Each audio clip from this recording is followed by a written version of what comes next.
Bonjour, bienvenue sur la cuisine d'Elympia. Aujourd'hui, je vous propose un assortiment de gâteaux sablés prestige. Alors, pour réaliser ces gâteaux, j'ai pris des moules en plastique spécial chocolat. Et là, je vais les remplir avec du chocolat fondu au bain-marie. Je trouve que la technique soufflée par Wafa, elle est hyper pratique en utilisant la seringue pour les sirops pour enfants. Là, je vais répartir l'ensemble du chocolat au bain-marie. Alors, je rappelle que j'ai pas mis de matière grasse dans le chocolat. J'ai pris un chocolat noir, un chocolat au lait. Oui, j'ai pas rajouté de matière grasse. Hein. Comme ça, on pourra le conserver plus longtemps. Les gâteaux se tiennent plus facilement. Alors, j'utilise plusieurs modèles. Il y a un modèle d'éventail.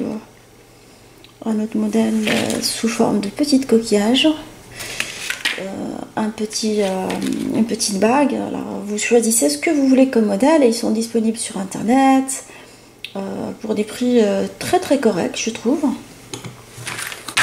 Alors, je les laisse au frigo. Vous mettez plusieurs couleurs. Moi, je vais mettre du blanc et du noir pour changer un tout petit peu. Vous mettez les couleurs que vous souhaitez. Par la suite,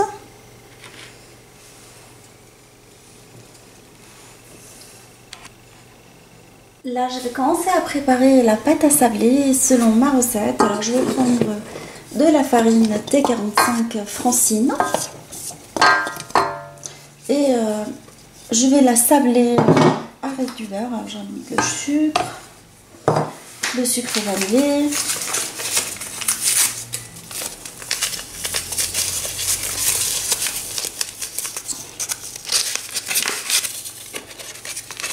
Je vais correctement la sabler avec du beurre mou.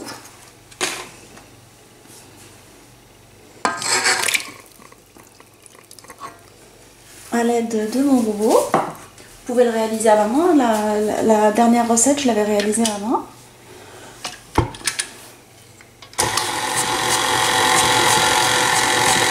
On a bien travaillé la pâte sablée, on a une bonne texture. Je vais la couvrir et la laisser au frigo pendant au moins 1 heure avant de pouvoir la manipuler. Ça permet au beurre de bien durcir, que la pâte devient beaucoup plus souple et beaucoup plus malléable pour qu'on puisse la découper facilement. Alors j'ai aplati ma pâte sablée entre 2 feuilles de papier qui sont, comme on a l'habitude de faire. Et là je vais découper des ronds. Alors je vais vous montrer ma pâte, elle est un peu fragile. Il faut la soulever avec un couteau plat au risque de la déchirer délicatement, comme ça. Alors je vais découper toutes les pâtes.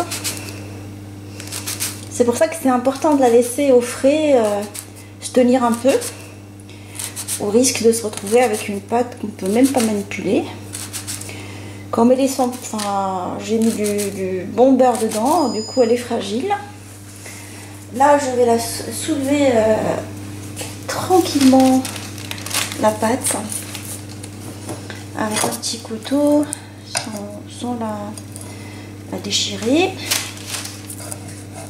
Juste comme ça. Et la poser sur une plaque tapissée de papier sulfurisé. Je voulais vous montrer l'épaisseur. J'ai laissé un tout petit peu épaisse exprès pour avoir des bons gâteaux. Alors je vais faire cuire mes gâteaux à température 180 pendant 7 à 8 minutes en surveillant la cuisson de mes gâteaux. Alors je vais utiliser des moules en silicone pour réaliser des gâteaux sablés pour Light. Alors 2 modèles. Je vais prendre un peu de pâte de cette façon-là. Pas très grand non plus. Que je vais faire passer dans le blanc d'œuf. Et derrière, je le passe dans les grains de ces ingrédients. Je l'enrobe complètement. Et je vais prendre mon moule en silicone. Et j'appuie dessus de cette façon là. J'emplis l'autre aussi de la même façon. celui qui est comme ça, en fait. Pas le carré, mais le rectangle. Alors je prends une petite boule, je la passe dans le blanc d'œuf. Je l'enrobe complètement des graines de sésame. J'essaie de lui donner une petite forme allongée. Là, il s'avère qu'elle est un tout petit peu grande pour le moule, parce qu'il est plus petit que l'autre. Je la tasse un tout petit peu. Et je vais les faire cuire dans un four préchauffé à 180 pendant une bonne dizaine de minutes. Alors, après la cuisson de mes sablés sur les deux côtés, ils ont pris une jolie coloration. Ce que je vais faire, c'est que je vais coller les chocolats que j'ai détachés. Alors, je vais commencer par le chocolat comme ça. Alors, je vais vous montrer toutes les étapes. Alors, je prends du caramel au nappage, en fait, je vais vous montrer la marque après. Et je vais badigeonner mon petit gâteau avec. Alors, je prends l'éventail au chocolat que je vais coller ici. Et là, je vais mettre dans des cacahuètes concassées. Vous pouvez les remplacer si vous le souhaitez par des amandes. Je vais remplir cette partie-là qui est vide.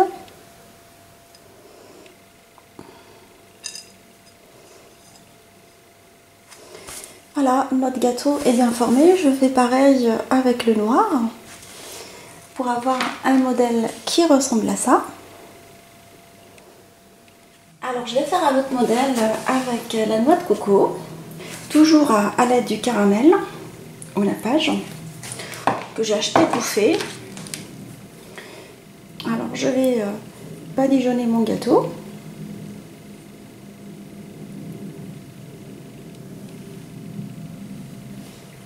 Alors je le pose délicatement et je vais prendre le petit modèle comme ça, avec le chocolat rond, et je fais tout autour avec la noix de coco. De cette façon-là, on va refaire avec le blanc. Alors, je prends mon gâteau que je vais badigeonner avec le caramel. Alors, vous pouvez mettre le chocolat si vous le souhaitez. Mais moi, je suis partie sur du caramel pour un petit peu atténuer le goût du chocolat un peu fort. Et là, je vais prendre le petit modèle blanc que je vais mettre au milieu. Chocolat blanc.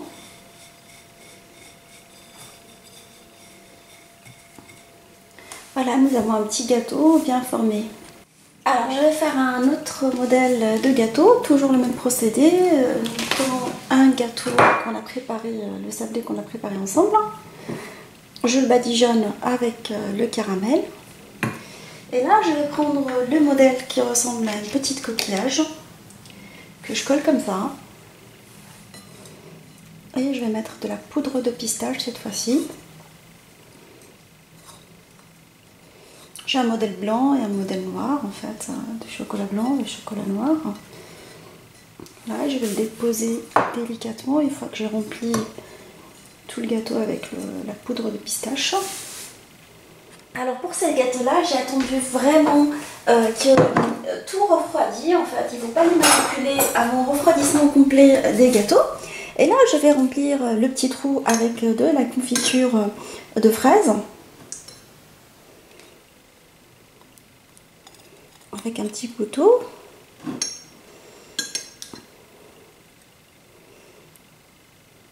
Ainsi, nous allons avoir un petit plateau bien garni.